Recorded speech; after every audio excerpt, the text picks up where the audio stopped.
আসসালামু আলাইকুম, welcome to soupy kitchen. আজকে আমি বানাবো মোচার চপ। মোচার চপ বানানোর জন্য মোচাটা সবার প্রথমে আমি কেটে নেব। মোচা কাটার সময় মোচার এই শক্ত যে ডান্ডা আছে এটা ফেলে দিতে হবে, আর এই অংশটা ফেলে দিতে হবে। এইভাবে মোচাটা আমি কেটে নেব।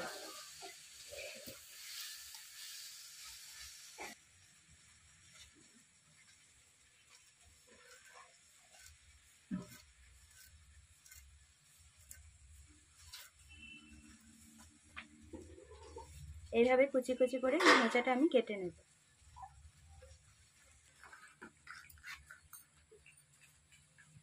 মোচাটা আমার কাটা হয়ে গেছিল, ধুয়ে নিয়েছি, সিদ্ধ বসিয়ে দেব।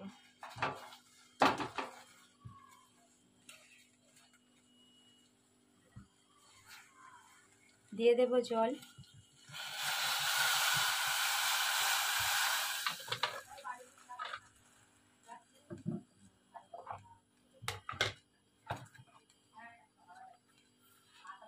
নুন,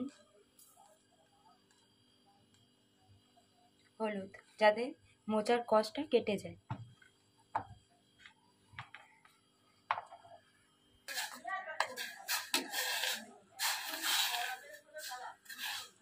মোচাটা ভালো করে সিদ্ধ করে নেব।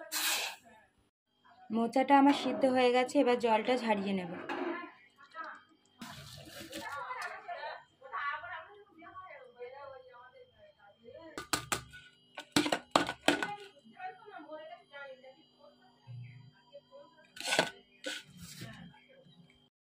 মোচাটা ভালো করে ঠান্ডা করে নিয়েছি, এবার মোচাটা মাখিয়ে নেব।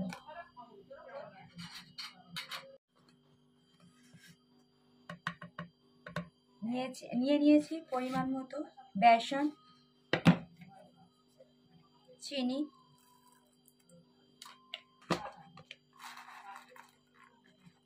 কালো জিরে,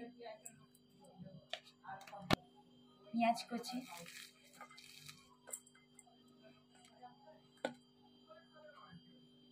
ধনে পাতা কুচি,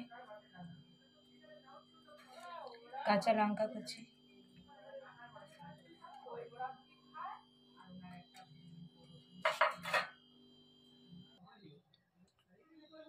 আদা বাটা,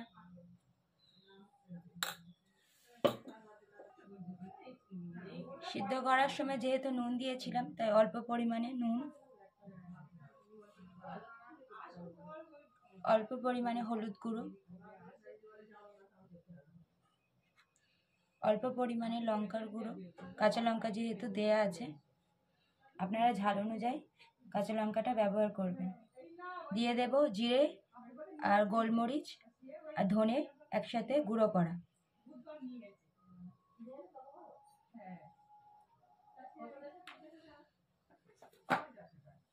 দিয়ে দেব অল্প পরিমাণে গরম মশলার গুঁড়ো,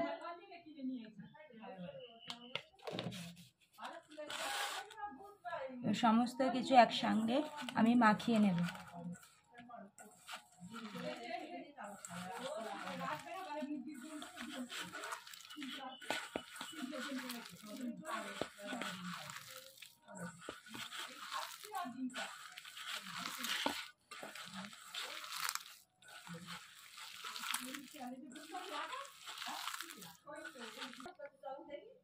দিয়ে দেব কর্নফ্লাওয়ার 1 চামচ।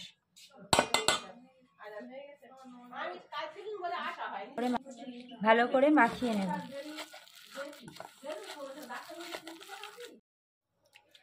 তেলটা আমার গরম হয়ে গেছে, এবার মোচার চপগুলো আমি ভেজে নেব।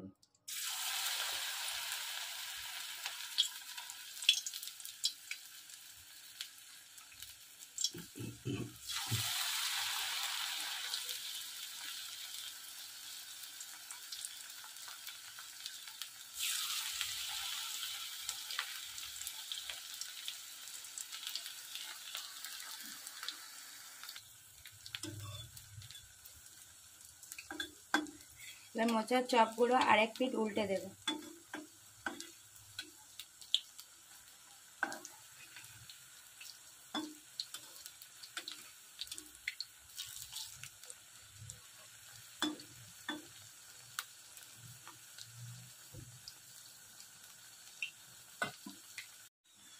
মোচার চপগুলো এইভাবে লাল লাল করে ভেজে নেব।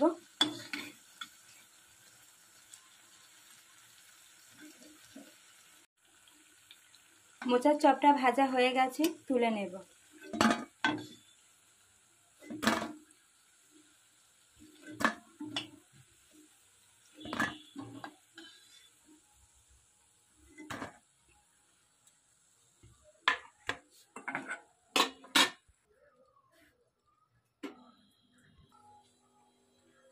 আমার এই মোচার চপের রেসিপিটা আপনাদের কেমন লাগলো অবশ্যই কমেন্ট করে জানাবেন। আর এই রেসিপিটা ভালো লেগে থাকলে অবশ্যই বাড়িতে একবার বানিয়ে খেয়ে দেখুন। আর আমার ভিডিওটা ভালো লেগে থাকলে বেশি বেশি করে শেয়ার করুন। আর আমার ভিডিওটাকে প্রথম দেখে থাকলে নতুন সুপি কিচেনকে সাপোর্ট করুন, সাবস্ক্রাইব করে পাশে থাকুন। এখানে আমার ভিডিওটা শেষ করছি। টাটা।